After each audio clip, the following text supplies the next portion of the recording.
So in today's hyperdynamic threat environment, the mission of the Secret Service is clear. We cannot afford to fail. After reviewing the planning, event details, and coordination with partner agencies regarding the attempted assassination of former President Donald Trump on July 13th, our mission assurance review is nearing its completion. As I've said, this was a failure on the part of the United States Secret Service. It's important that we hold ourselves accountable for the failures of July 13th, and that we use the lessons learned to make sure that we do not have another failure like this again. The findings of the Mission Assurance Review have prompted the Secret Service to move into the accountability phase of this process. The Office of Professional Responsibility and the Office of Integrity are reviewing the findings. And as a result of these failures, what has become clear to me is we need a shift in paradigm in how we conduct our protective operations. As was demonstrated on Sunday in West Palm Beach, the threat level is evolving and requires this paradigm shift. But here are some of the findings from this Mission Assurance Review.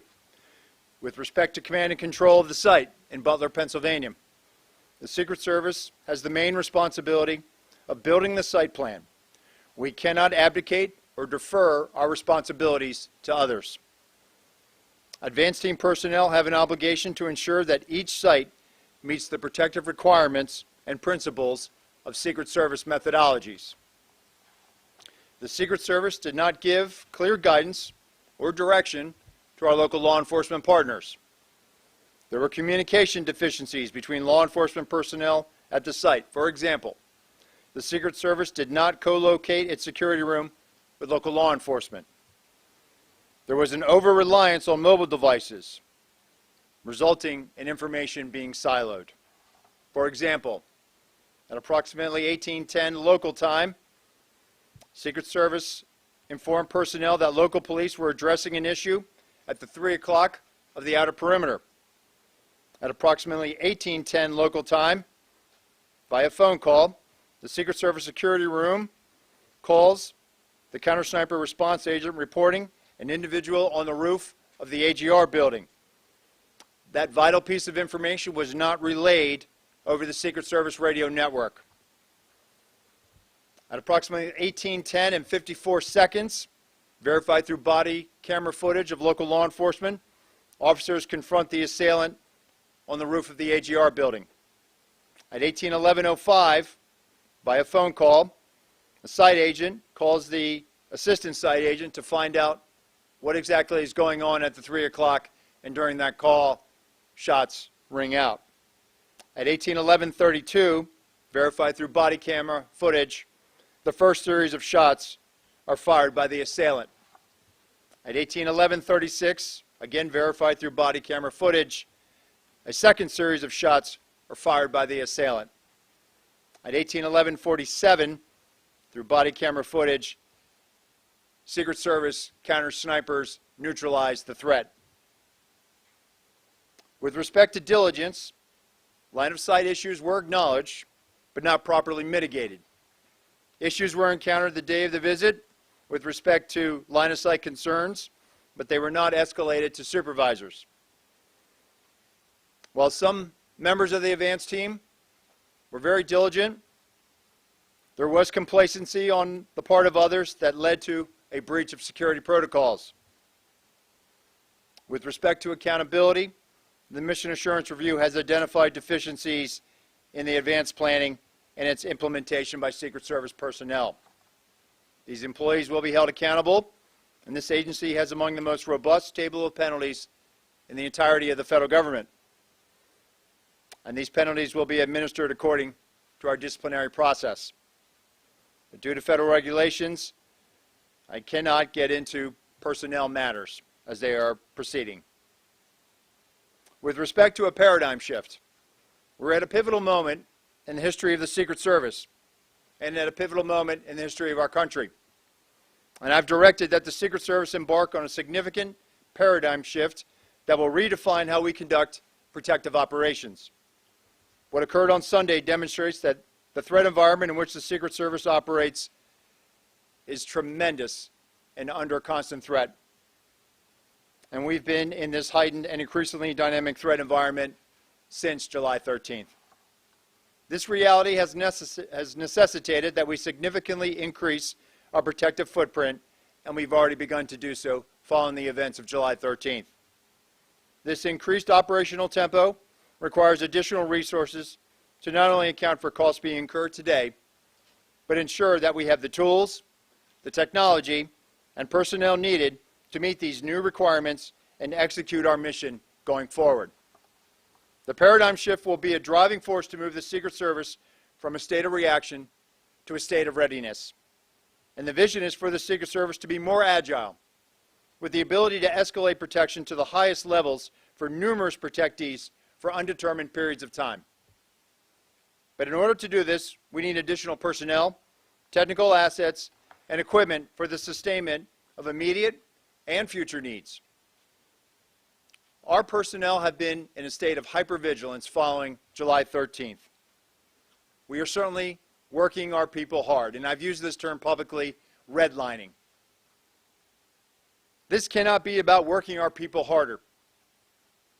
So with respect to changes, the workforce, the American public, they can expect changes in our processes for advances. There will be an increased use of technology, not only to assist in communications, but also situational awareness when we're doing our protective mission. There will be organizational changes. For example, I've already directed the creation of an applied research and development section to field new technologies, leverage the research of other government agencies, and calibrate our technical security assets to stay ahead of threat vectors and technical collection impacting Secret Service equities. This will be an iterative process, meaning it will be constantly evaluated, validated, updated, and evolving. We cannot be stagnant. And we must be weaned off the reliance of partners within DHS to assist us during high operational times. The Secret Service should be self-reliant outside of national special security events. However, we recognize that we will always need assistance from our partners within the Department of Homeland Security and our partners at the Department of Defense. And I want to take this moment now also to thank our workforce. I want to conclude by thanking the men and women of the Secret Service who are working tirelessly. This summer we experienced an unprecedented operational tempo for our agency. Within a 45-day period, the Secret Service successfully implemented our operational security planning at 3 national special security events: the NATO Summit, the Republican National Convention, and the Democratic National Convention. We successfully protected both the presidential debate in Philadelphia and multiple protective visits commemorating the anniversary of the September 11th attacks. All of this took place while protecting major party candidates on the campaign trail. This high operational tempo continues as the Secret Service prepares for the United Nations General Assembly next week, where we expect to protect more than 140 visiting world leaders and heads of state. I am proud of all that we've accomplished in a very difficult and tumultuous time for the agency. And I recognize and thank the men and women of the Secret Service and their families for continuing to make great sacrifices in support of our enduring mission. And with that, I will take questions. Director, given all of the attention and scrutiny related to these events, Sir, given all the attention and scrutiny related to these events, do you believe your highest level protectees will now need to campaign differently in how they organize their events and in how they live their daily lives, things like trips to golf courses or recreational time? Will they have to live differently in order to be safe? Well, ultimately, Kelly, it's the responsibility of the Secret Service to make sure that we provide a secure environment for our protectees. We want them to make sure that they can live their lives with some type of normalcy, but they must do so with us providing the highest levels of protection, which we have been doing since July 13th.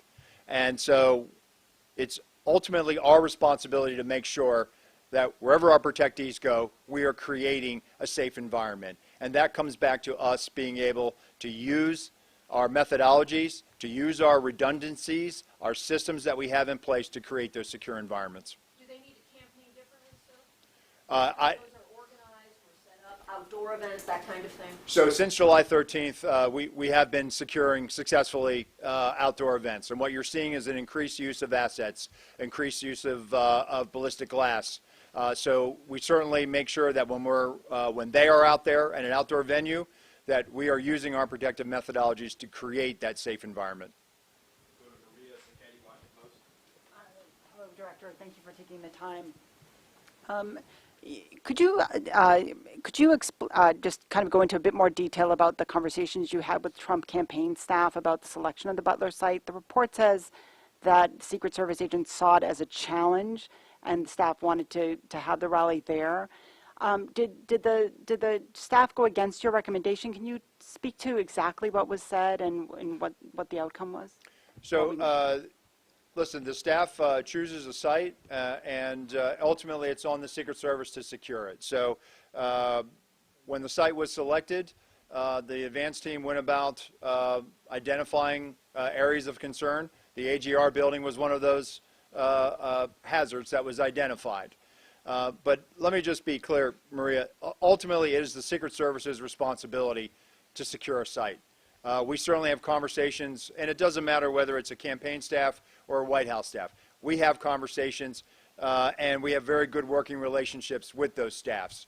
But ultimately, it is the Secret Service's responsibility to secure a site.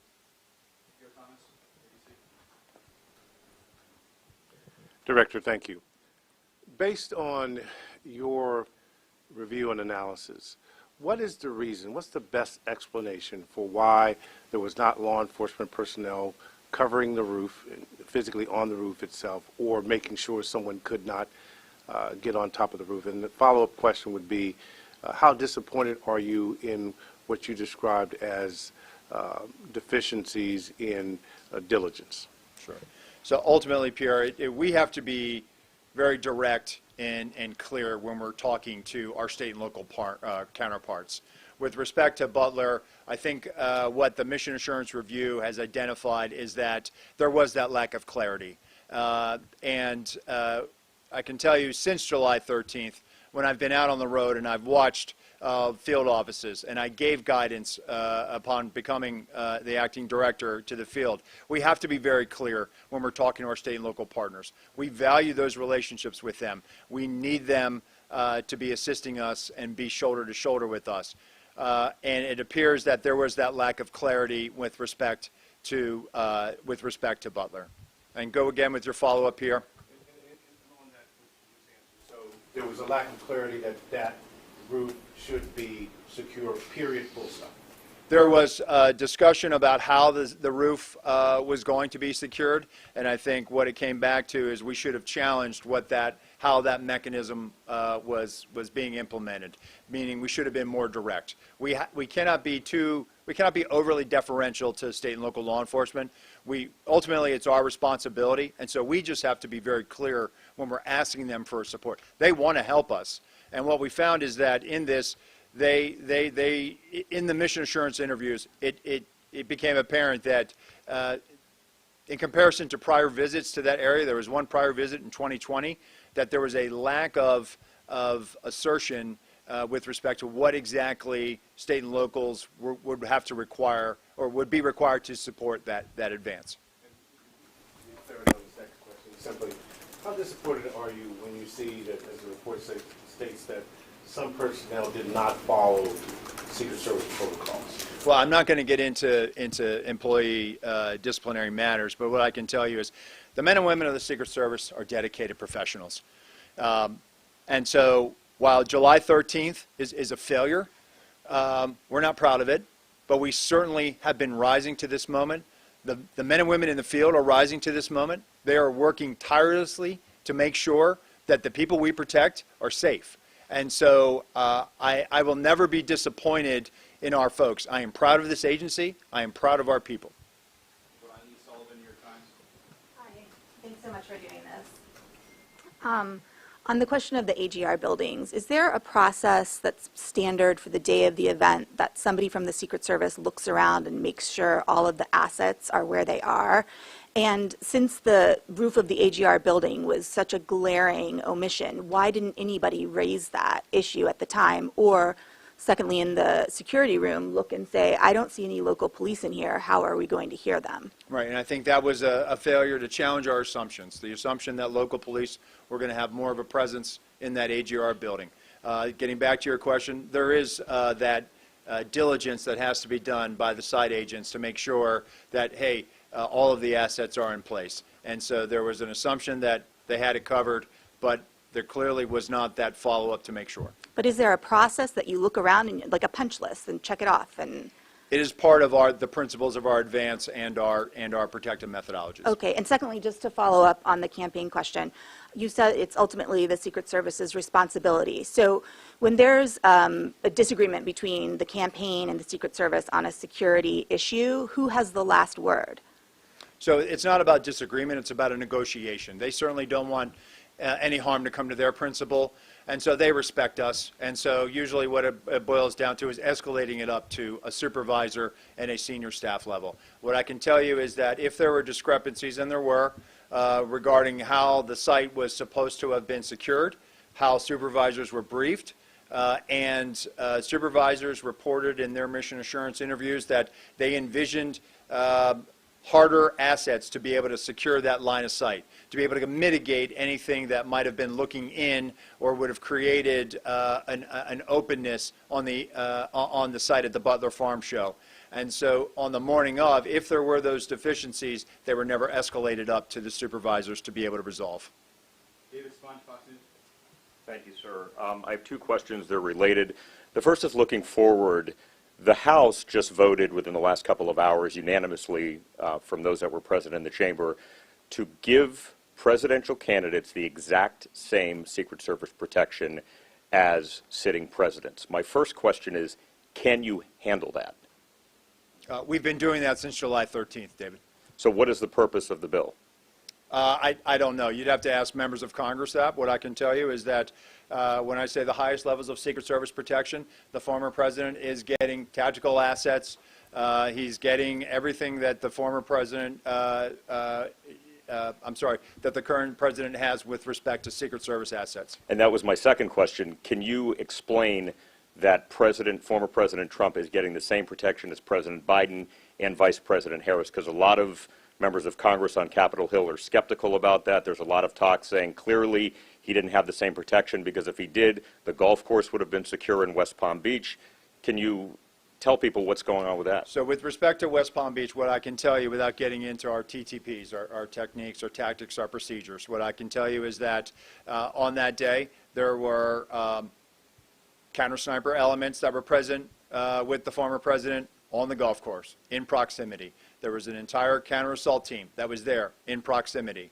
There was also a jump team in proximity. The advance agent who was part of the first element, whose goal was to sweep ahead, did his job. That young man is a very young agent, early in his career. His vigilance, his reaction is exactly how we trained and exactly what we want our personnel to do. He identified a threat, an individual with a long gun, and he made swift decisions and took a swift action to be able to mitigate that. No shot was fired at the former president. The former president was not exposed to where he was on the golf course. And what I've said, and I said this Monday, that the procedures work, the redundancies work, so that high level of protection is working. Nicole Scanga, CBS. Acting Director, thank you very much for doing this. Two questions, just one on West Palm Beach. The busy public road that is adjacent to that sixth hole where the suspect was hiding is a well-known blind spot on that specific golf course. Why did no one within the U.S. Secret Service sweep behind that fence line for threats? They were sweeping ahead, Nicole. So what I just explained is that that lead element was going ahead, sweeping.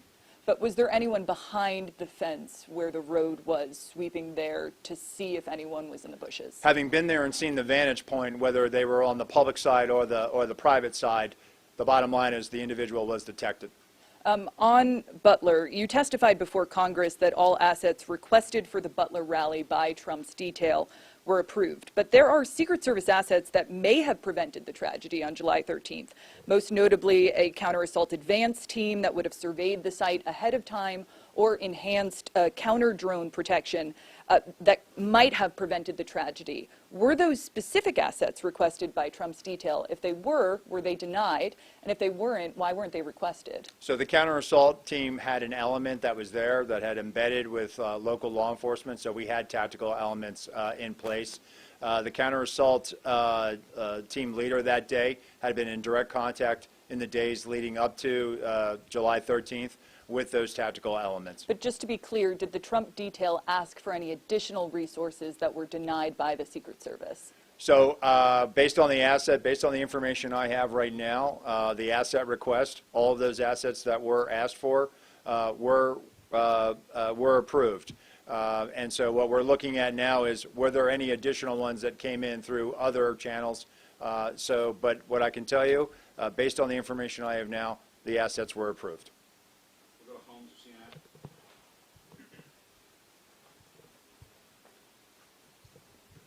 Two questions. When we're talking about Florida and the idea that this was the Secret Service working as it should, does this mean that no security will change for Trump when he goes golfing again? Well, I think what we try to do, Holmes, after every incident, we look at it. What could we have done better? We look at everything. And it doesn't matter whether there's a critical incident that occurs. So we are looking and we're reevaluating to look at, do we need? I've had conversations with Sheriff Bradshaw in Palm Beach County. And so I will leave it to the local field office to carry on those conversations about making changes. That's where I'll leave that.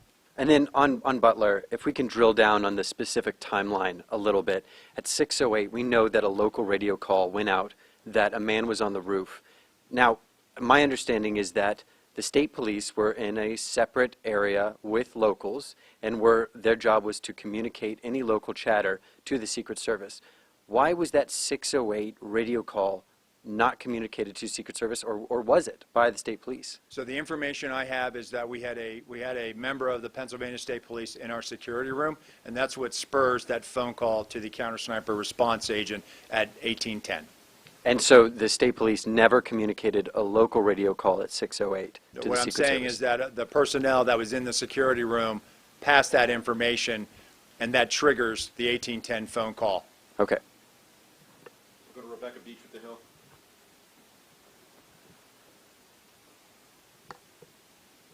Hi, I know Congress has sounded a little resistant lately in terms of what it might do for funding for the Secret Service. Given the sort of paradigm shift that you've laid out today, I'm curious what you'll be looking for from Congress and sort of what you're seeking from lawmakers to carry that out. We've been briefing, we've been providing information. Right now, I do think that, Congress has questions. We're responding to those questions and providing them information. But at the end of the day, I think everybody wants a strong Secret Service, and that's what I'm working towards. That's what members are working towards, and so we'll continue to have those conversations. We'll go to Claudia with Univision. Hi, thank you so much for doing this. Republicans in Congress, they want the same level of security than the president for the candidates. How realistic is really that? Can you be more specific on that? I know you answered that question, but can a candidate have the same level of security of a sitting president? And also, what changes are we expecting in the security area after, where most of the incidents happened? So how I approach that, Claudia, is this. The way the Secret Service is structured, the President of the United States has the highest level of protection of any world leader, period, the end. The number of assets that the Secret Service provides and the Department of Defense provides is at the highest levels. Those same highest levels with respect to the Secret Service are being provided to the former president's detail. And so when it comes to maintaining this, where we are at right now is we have finite resources. The way we are structured with some of our classified assets, with some of our personnel, and with some of the president, we've now expanded that to include the former president. And so while we can do this, it is certainly, we are burning through a lot of assets and resources. And that's the argument that we've been trying to show. This isn't some pie in the sky trying to say, hey, we want this now. We are not capitalizing on a crisis. We are showing the math. we have finite resources, and we are stretching those resources to their maximum right now, which is going to require us to replace these assets. It's going to require us to also adjust, to look at this and evaluate that if we have to do this again, or do it because of some other situation that we have no other control of, we have to be able to sustain that for an indefinite period of time. And so I am hopeful, and I am certainly engaged in these discussions, and I feel like at the end we will get there because we have no other choice. What changes are you going to make outside of the secure area? That zone where everything happens? The outer perimeter. So Yeah. I think that's where we have to be very direct and clear with our state and local partners as to what we're asking of them. Go to Joe Khalil with News Nation. Thank you, Acting Director. I've got two questions. The first, it's our understanding it takes anywhere from 4 to 10 years for an agent to go through the training that rises them up to a presidential detail level. You've described a manpower issue.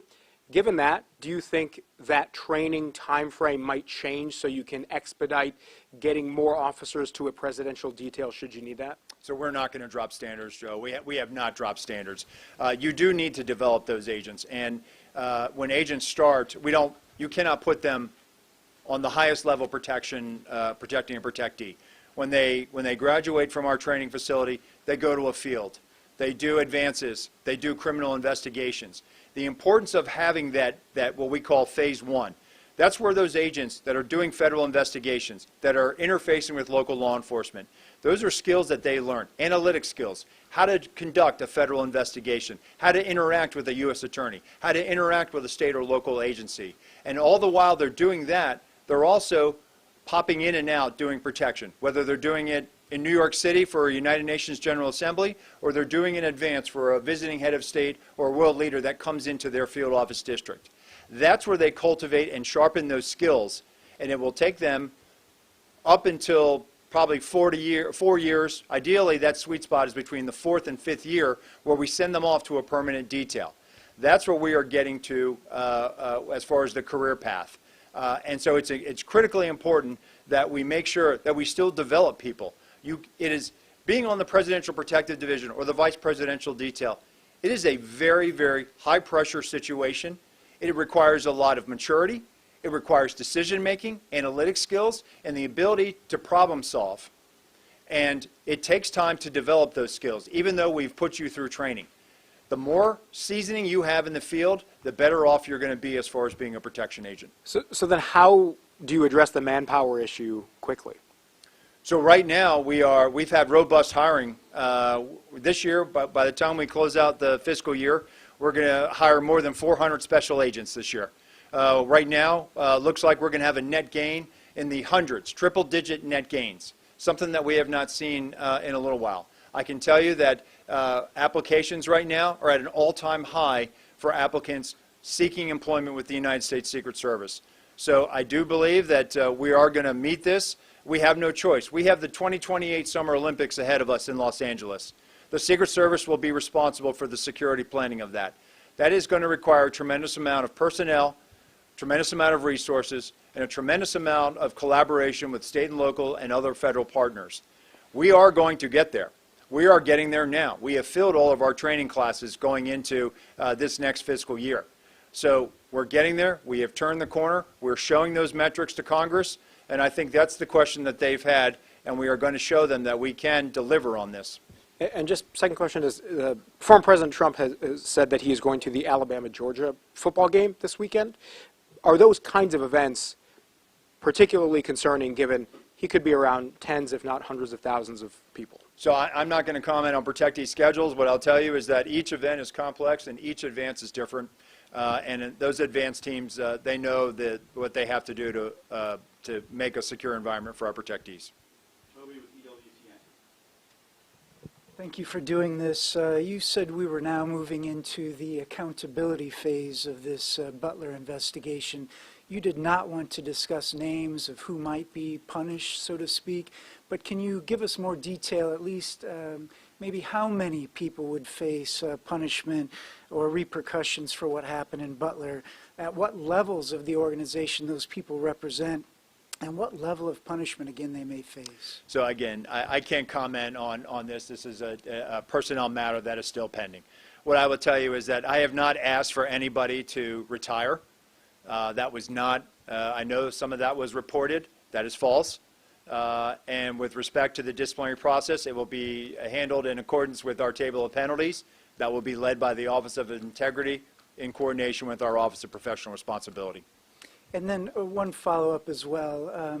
All this talk about making things more robust, more agents in the field, this type of thing, this is not the first presidential election you guys have had to secure. So why weren't all those moves put in place prior to this year's election? So the former president has had robust security around him since he left office, more robust than prior former presidents. Jackson Richmond. Thank you, Acting Director Rowe. Jackson Richmond, Epoch Times. Has security been adjusted or increased following the Florida attempted assassination attempt? After all, according to Congressman Matt Gaetz, a DHS official has warned that there are 5 assassination teams targeting former President Trump. The official warned that there isn't enough protection to deal with that level of threat. Are you aware of this assessment, and what is the Secret Service doing to respond? So I will tell you, as I mentioned earlier, we, of course, are evaluating coming out of West Palm Beach, and we're having those conversations with state and locals. I'm not going to talk about unnamed sourcing or the report you mentioned. I'm not familiar with that. And local law enforcement doesn't have the same training that Secret Service agents do. Will the Secret Service be training local law enforcement ahead of events as to prevent another Butler? So right now we're actually having some very good discussions with the Federal Law Enforcement Training Center about developing a curriculum to assist our state and local partners. And you know what I'll say is some of the things that we've been talking about, state and local partners. Well, and I know people have said they're not trained like the Secret Service. Men and women of law enforcement protect their communities every day. They understand how to handle a crisis situation. They understand how to respond to a violent felony in progress. They know what their jobs are. We certainly, when we ask them and enlist their assistance, we're relying on them.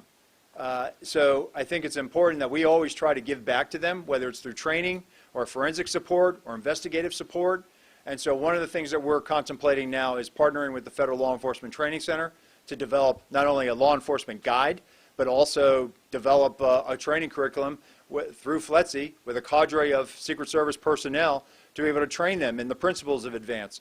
And that will only help them when dignitaries come to their district, or perhaps if they're protecting a mayor or a locally elected official. So we're all about giving back to them. Next month, we're going to unveil a guide on how to come up with a multidisciplinary threat assessment team that's going to be led by our National Threat Assessment Center. So we are very, very in tune with what our state and local partners, how they support us, and we're constantly evaluating what we can do to not only bolster those relationships, but give back to them. Thank you. Sadie Gurman, Wall Street Journal. Wow, you guys have covered a lot of ground with your questions.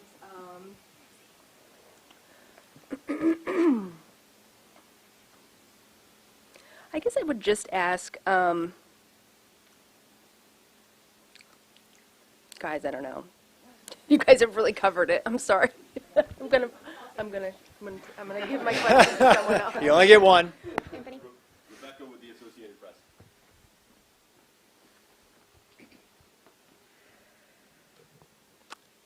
I'm going to go back to the line of sight issues and the roof issues. Can you just lay out very clearly who was responsible for security on those roofs? Was it the locals? What was the plan and how did it fail? And then also secondly, you keep talking about a paradigm shift, but what does that mean? Can you kind of detail what you mean by that? So with respect to the AGR building, and that's where you're going for, right? When we construct a site, not only are we worried about who can get into a site, but also who can look into that site. So there should have been clear direction about what we needed done at the AGR building. That was discussed during the advance, but I think there was a lack of follow-through based on the information I have now and what I'm seeing. There should have been better follow-through in some aspects of that, about access control to that property, about access control to the collateral property of the AGR building. And so it was about not giving the state and locals clearer direction on what we needed done. With respect to the paradigm shift, this is about looking at the organization holistically. For example, the communications issue. Communications were problematic. And I think where I'm looking at is we need to have communications that are more closely aligned to the operations. And so coming out of July 13th, what I've seen and the direction I gave is we have to be very efficient with where we're putting our security rooms. Recently, I was on a visit where, again, similar to Butler, where there was a unified command post. Just as there was in Butler, there was one at this location, where not only did you have emergency services insofar as fire life safety, but you had emergency management officials. You had the highway patrol and the state police in that room. You had local law enforcement in that room. You had Secret Service agents in that room monitoring frequencies and listening to what was going on those state and local networks. In addition to that, the locals were flying a drone in proximity to the site. That drone feed was being beamed into that unified command post, and our agents had total domain awareness about what was going on. Also, they had traffic cams. They were able to pipe in those traffic cams into that unified command post. That is the model by which our field, they have taken this to heart, and those special agents in the field are now having those conversations, and they are directing exactly what we need, and they're posting our people exactly where we need to be, so that when our protectees are in a site, we have total awareness of what's going on around us, and we have total awareness of what's being communicated on those local networks. And if I could just follow up with one question. Down in West Palm Beach, on the evening of the attempted assassination down there, the local chief, I believe it was Bradshaw, had said that when Trump was president, there would have been a lot more security around the perimeter, but basically now the Secret Service does the best that they can. But you've said that he has got the highest levels of security now. I mean, can you compare and contrast, like, is it the same now as he would have been getting while he was the sitting president? So what I'll say is the former president has the highest levels of Secret Service protection, and I think the sheriff actually went back and clarified his statement, so I would point you to that. I believe he did that on Monday. Thank you, Director. Wanted to ask about Sunday's incident as well. Is it your view, I know you've talked about the procedures working as intended, is it your view that there wasn't any type of security lapse that allowed that armed individual to get within a few hundred yards of the former president? Well, I can tell you is we're looking at it from an after-action report, looking at reviewing that. But what I think it goes to show is that that's why we have tripwires. That's why we have systems out there. That's why we have redundancies built into our protective model. And that's what was demonstrated on Sunday. And in terms of the report, I mean, what specifically will be different on the ground now? For instance, are you mandating that command posts have both Secret Service and local law enforcement in them? Will law enforcement have to communicate on the same frequencies? Are there any sort of practical changes that you've made that are in effect, based on the report? Yeah, so security room location, right, being where local law enforcement is, right? The broad use of technical security assets, ballistic glass. Leveraging partnerships with the Department of Defense to be able to move materials, move personnel across the country in support of a nominee. So those are things that we've been doing post July 14th, and those are things that are going to probably be in existence in perpetuity moving forward.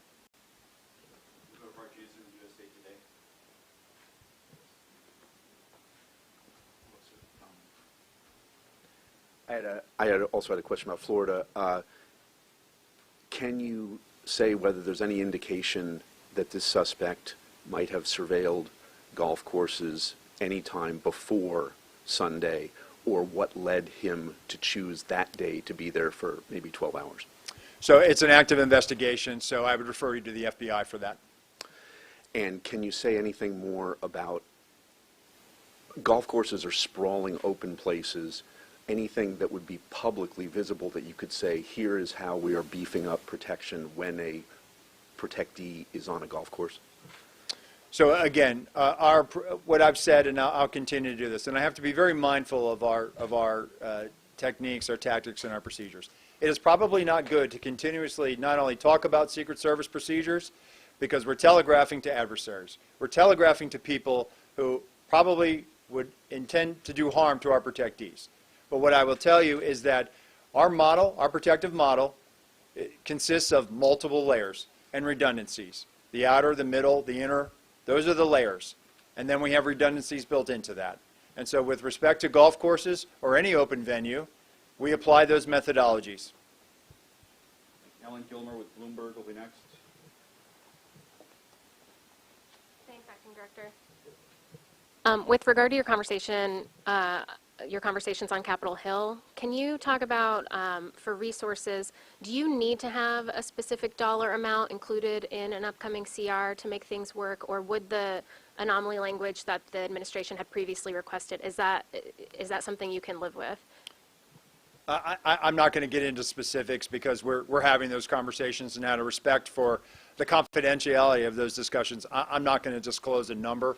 What I'll tell you is that we've made several presentations. We're working at the staff level, and we're having those conversations, and they are ongoing. And related to that, you mentioned earlier you want the Secret Service to wean itself from relying on other components of DHS in its protective mission. Is that contingent on getting those additional resources, either right now or at some point in the appropriations process? Well, I don't want to rule out that we'll never have to enlist the assistance of others through requests for assistance, and we do those memorandums, and we did that back for several presidential campaign cycles. But I think the importance here is we have to be able to, at a moment's notice, surge people to where they need to go. And if we're going to be having to mitigate, and that's what we do, we're in the risk mitigation business. We are not in the risk elimination business. And so we have to be able to have the personnel, the assets, and be able to spread those out for an indefinite period of time in the event that another situation, a geopolitical conflict, or some other tension requires us to do so. Ashley with the Examiner. Thank you. You've addressed the golf course incident in great detail, but I just want to ask, are you fully satisfied with the way the Secret Service managed the Florida incident on the golf course, or would you change anything? Can you answer the question that way? I'd say based on the information I have right now, I say that situation was managed according to our training. As soon as our agent discovered the individual, took swift action and took steps to neutralize that threat. Immediately upon doing so, he communicated over the radio. There was a communication of shots fired, which immediately, not only did our personnel assigned to the close protection of the president, of the former president, hear the shots, they immediately went into action. The counter-assault team went into action. The counter-snipers went into action. Supervisors and shift personnel immediately evacuated the president, took the most expedient route to where he needed to shelter in place. He had ballistic protection around him. They sheltered in place until they could determine, was this just the first wave of an attack?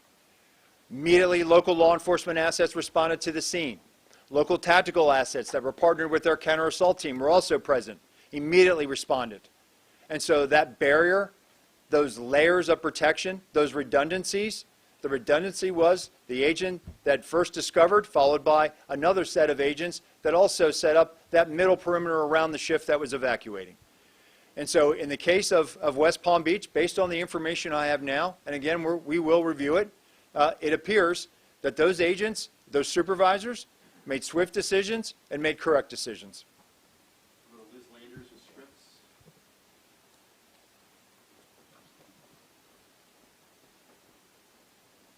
Thank you.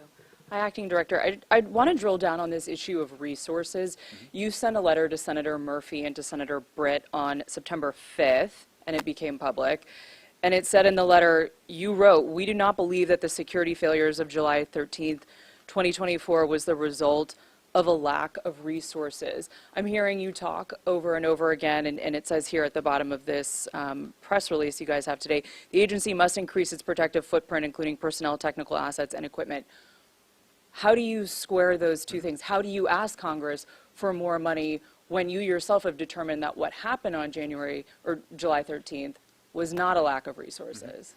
So how I square that is as follows. Following July 13th, we immediately took steps to elevate the Vice President, the former President, to the highest levels of Secret Service protection. We also took steps to elevate the protection of Senator Vance and eventually Governor Walz to high levels of Secret Service protection. And what I was talking about earlier is the way we are structured, and I go back to this, the President of the United States is the most highly protected individual on the face of the world. That is how the Secret Service is built. That is what we are primarily focused on. And then once you have those assets and resources, they are also committed to the Vice President. So how I square this is as follows. Following July 13th, when now we are because of this hyper-dynamic threat and the operational environment which we find ourselves in, we only have so much of those assets to go around. And so while we are providing them to the former president, we are providing them to the president, to the vice president, to other protectees. And so at this point, what I'm telling Congress is we can do this and we will do this, but there has to be a replacement. There has to be life cycle replacement on this. There has to be, if we're going to be called upon to do this again or do this now, because the threat is not waning. The threat is not going to evaporate anytime soon. And so we have to be prepared for this. And that is the argument that we have been making, and we have certainly made some inroads, and we're having these productive conversations with the Hill. Can I just ask you also, will the Secret Service have the resources to protect the Capitol on January 6th? I know that's now been designated. The agency will be leading the protective services detail for that day. You're describing protecting all these different people right now. How will January 6th play out? So the January 6th proceedings were designated a national special security event. We are the lead security planner for that. But again, we have great partnerships with all the law enforcement agencies in Washington, D.C., and most notably the U.S. Capitol Police, which are our partners when we do the State of the Union or when we do any event at the Capitol that rises to a national special security event, like the State of the Union or state funeral. So you feel confident you will have the personnel, technical assets, and equipment you need for that day? We will have what we need. Director, last question is going to go to the pool.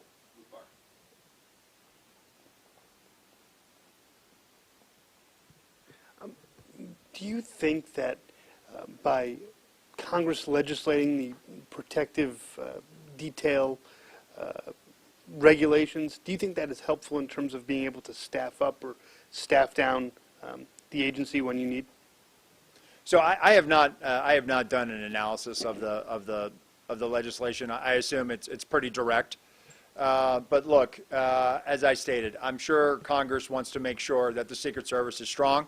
I don't know the intentions behind this piece of legislation, but what I'll just point back to, coming out of Butler, coming out of July 13th, we've been providing the highest levels of Secret Service protection to the former president. Thank you. All right, thank you, everyone.